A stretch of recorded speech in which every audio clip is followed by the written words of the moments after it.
Pessoal, é o seguinte, estreou esse final de semana o anime de Gachakuta e certamente temos pessoas querendo entender um pouco mais sobre o universo. Então eu vou pegar esse vídeo para separar alguns termos e explicar um pouquinho mais o universo de Gachakuta, poderes, localidades, grupos e muito mais.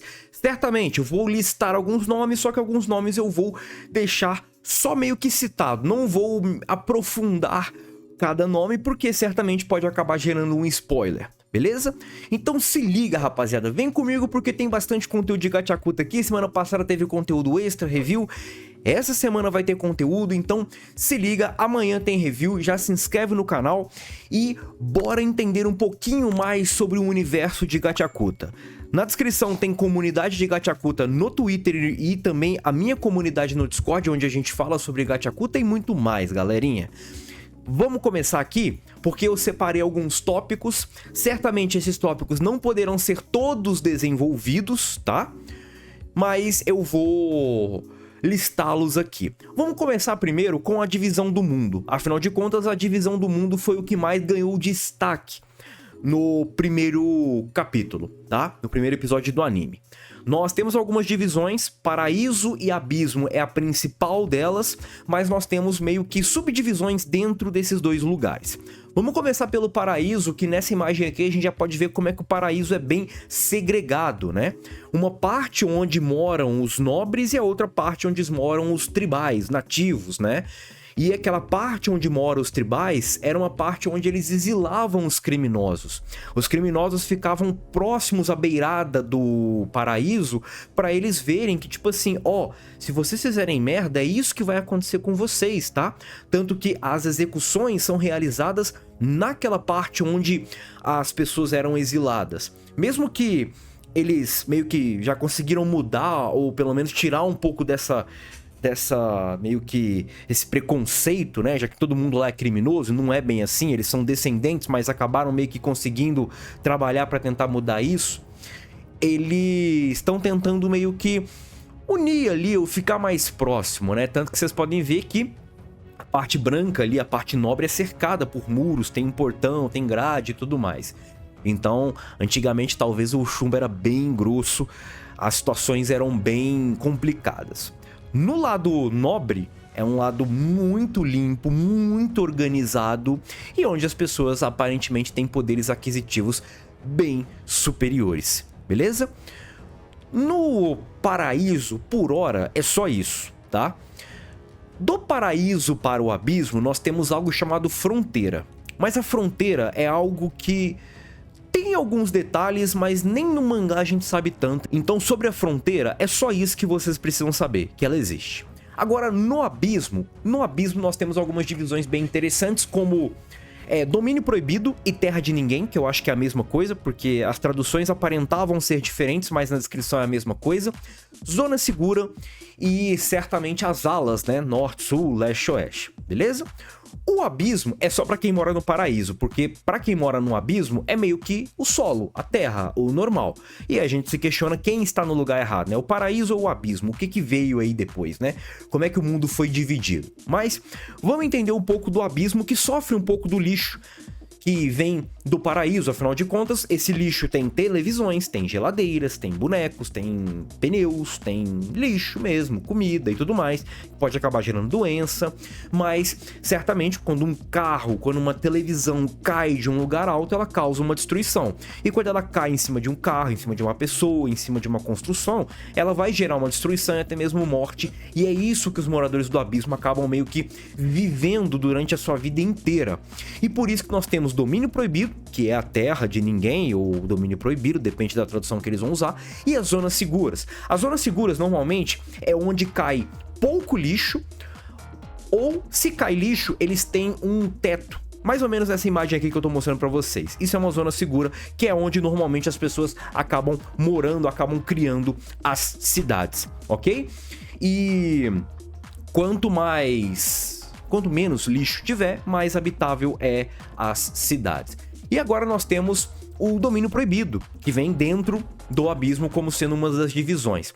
Ao todo é listado como 6 divisões, 6 domínios proibidos, que é onde cai mais lixo, é onde as criaturas de lixo são mais poderosas e são lugares onde as pessoas que vão pra lá precisam usar máscaras, porque já que cai mais lixo, o ar é muito tóxico, é chorume puro, então eles precisam usar máscaras para se proteger.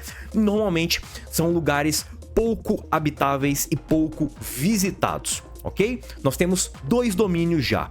O Penta, que vai ser abordado nessa primeira temporada, e o segundo domínio é o Tori, que é só isso que vocês vão saber de mim agora, beleza? Os outros 4 nós não temos informações. E agora, depois a gente falar um pouquinho da divisão do mundo, falar do paraíso, do abismo, da fronteira, dos domínios proibidos, zonas seguras e tudo mais, vamos falar um pouco sobre o grupo de pessoas, o grupo antagonista, o grupo dos mocinhos, o grupo ali meio termo, enfim.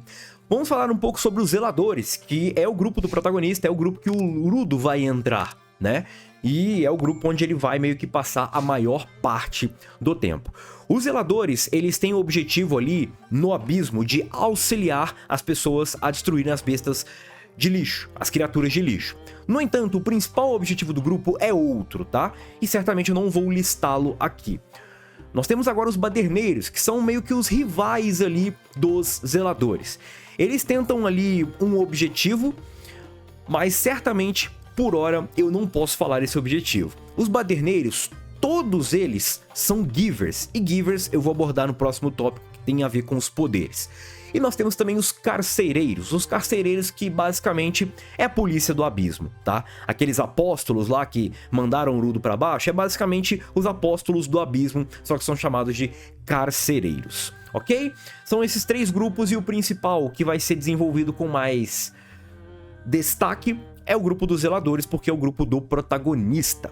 E agora vamos falar um pouco sobre os poderes, afinal de contas nós temos poderes bem legais que eu particularmente gosto muito, que tem a ver com o lixo, com os objetos. Afinal de contas, o anime ele abre explicando um pouco tipo assim, que é possível uma alma habitar em um objeto, só que esse objeto ele precisa passar meio que por um processo de apego com a pessoa, e aí acaba meio que unificando a alma da pessoa com o do objeto, acaba se tornando uma coisa só, e com isso acaba criando personarma, jink, utensílio personalíssimo, objeto personalíssimo, o jeito que você quiser falar, tá? É a mesma coisa. Os objetos, tá? Eles conseguem transformar objetos em armas poderosas e certamente cada arma vai corresponder a uma essência de cada personagem. Ou seja, a pessoa pode ter tesouras. Uma tem tesoura e a outra também tem tesoura. Só que elas vão funcionar de maneiras diferentes, porque cada uma vai ter uma essência, cada uma vai ter um jeito de utilizar esses poderes, ok? E isso é bem importante porque essas armas são fundamentais para destruírem as criaturas de lixo. E nós temos, assim como em todo o Battle Shonen, grupos de pessoas, grupos de armas, bem poderosos, elites e tudo mais. E no anime de Gachakuta não é diferente, da obra Gachakuta isso não é diferente. Nós temos até então um grupo chamado Série Vigia, que não é o nome original, vamos dizer assim, mas é o nome que até agora foi revelado na obra. E essa série de Vigia tem alguns itens, e esses itens, eles têm algumas peculiaridades e certamente são muito poderosos. Eu vou falar um pouco sobre a série de Vigia num vídeo que vai sair ainda essa semana, e semana passada eu lancei um vídeo falando um pouquinho mais dos poderes dos objetos que cada personagem tem. É um vídeo que passou por uma atualização, afinal de contas eu já tinha feito isso há um tempo atrás, só que acabou ganhando mais poderes, mais personagens e tudo mais. Então eu dei uma atualizada e vou continuar dando essa atualizada aí até meio que esgotar os personagens, ou eu ver que não tem mais sentido colocar um personagem só porque ele acabou de aparecer, beleza? Então é basicamente isso, e eu vou falar um pouco mais sobre os jinks num geral num vídeo também separado, assim que começar a aparecer com mais frequência essas questões no anime. Tranquilo? E depois a gente falar da série Vigia, dos jinks, dos grupos de zeladores, carcereiros, baderneiros e a divisão do mundo, vamos falar das criaturas de lixo. Porque logo na abertura do anime é questionado: se um objeto bem cuidado pode ganhar uma alma, o que será que o lixo ganha? O que habita no lixo, no que é descartado? sentimentos ruins, sentimentos de frustração, e esses sentimentos acabam se tornando criaturas de lixo. E certamente, quanto maior for a quantidade de lixo despejado no local, maior e mais fortes são as criaturas. Em lugares como Zona Segura tem criaturas de lixo, mas são criaturas bem mais fracas. E nós temos lugares como Domínio Proibido, onde as criaturas são bem maiores e bem mais poderosas. Por exemplo, onde Urudo caiu. É uma dica que eu vou dar pra vocês, beleza? E essas criaturas de lixo, elas só podem ser destruídas com os utensílios personalíssimos, com os objetos ali que acabam se tornando armas. Ou seja, só os Givers podem acabar dando conta das criaturas de lixo. Os Givers são as pessoas capazes de usar poderes, ok?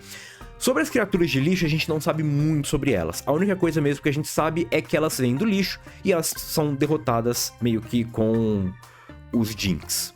Beleza? É isso. Galerinha, basicamente, tudo isso que você precisa saber para acompanhar a Gachakuta. Beleza?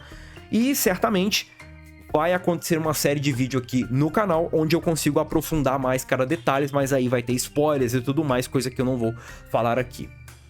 Tamo junto? Galerinha, comente o que vocês estão achando, ou comente o que vocês acharam da estreia de Gachakuta, e comente se vocês estão acompanhando o mangá ou pretendem acompanhar depois desse episódio. Fui!